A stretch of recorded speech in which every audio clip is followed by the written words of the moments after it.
السلام عليكم يا جماعة، يا ناس، يا قيادة، يا حكومة، يا وزير النقل. إلى متى الاستهتار بأرواح الناس؟ إلى متى أسألكم بالله الاستهتار بأرواح الناس؟ الباص النقل الجماعي المفروض يدخل للخدمة إلا بعد فحص وتشييك ومواصفات ومعايير. عندنا لا، تجيب باص حتى من التشليح ودخله على طول ومشي.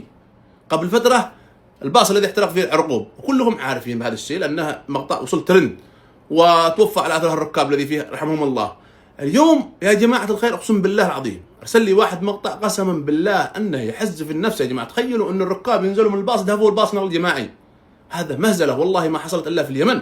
شوفوا المقطع بالله عليكم. شركة البراق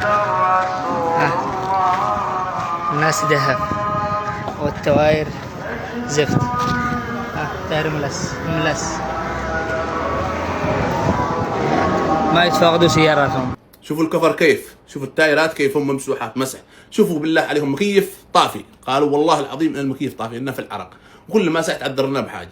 الباص حالته حاله وكل ساعة يطفى، وهذا الان في وادي العين في شغره طفي عليهم الباص، نزلوا يدحفوه. اسالكم بالله هذا يرضي من؟ في اي دوله من دول العالم عندما تدخل باص الى الخدمه يا جماعه يدخل بعد شروط ومعايير ومقاييس وطلبات. عندنا لا، على طول جيبه من اي مكان وادخل. هذا الباص جاي من الغيضة، جاي من محافظة الغيضة.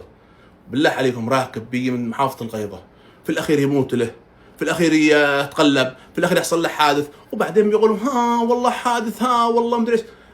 الكفرات ممسوحة، التايرات ممسوحة يا جماعة. إلى متى الاستهتار في أرواح الناس يا جماعة؟ يا إخوان أقسم لكم بالله العظيم الشعب اليمني ما درى يحصلها منين؟ يحصلها من حرب، يحصلها من نكد، يحصلها من أي شخص. أقل شيء يوفروا له باص راحة بس. قدهم يدفعوا فلوس، شلوا حقكم بارد مبرد، شلوه على داير مليم على الاخير بالسعودي، عادكم ما تقبلوا باليمني. فوفروا لهم اقل شيء باصات جديده، باصات نظيفه. تخيلوا بالله عليكم يجي هذا الباص من داخل الغيضه، واذا تقلب ولا راح عليه التاير يلا بعدين اي تغرير وخلاص، تغرير انه حادث انه مدري ايش وقضى الله وقدر. طيب التزموا بالاسباب، التزموا بالاسباب يا اخواني يا جماعه. يا وزير النقل وينك من هذا الشيء؟ ولا فالحنا داخل الميناء فتحنا قفلنا.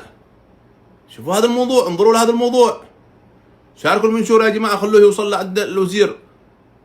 بالله عليكم هذا شركه البراق، اسالكم بالله هذا شركه البراق. طبعا هذا الباصات ما عاد قبلتها السعوديه ما عاد تقبل الا بمعايير وبشروط، والباص يكون كذا وكذا ومواصفات بعدين ادخل. لكن لا، هذه غدا في اليمن. غدا اليمن المواطن اليمني يعني ميت، سواء من رصاصة طايشة، سواء من متقطع، سواء من حادث، سواء. تخيل بالله عليك مواطن يمني يكون متغرب عن أهله عدة سنوات، تعرف في هذا الباص وتغلب في هذا الباص، أو راح هذا الباص أو احترق هذا الباص. وين الرقابة؟ وين التفتيش حق وزارة النقل؟ عندنا خلاص سللك باص ودخل على طول، ادخل من أي مكان، حتى تجيب باص نصه هايس ونصه نقل جماعي بيمشي عادي. أنا كوزير النقل انظر في هذا الموضوع، خلك من المطار وخلك من الميناء، انظر لنا قليل، التفت قليل إلى النقل. الناس تجي عبر النقل، عبر الخطوط النقل الجماعي. انظر لهذا الموضوع يا وزير النقل، شوفوا لنا حل مع هذه الباصات.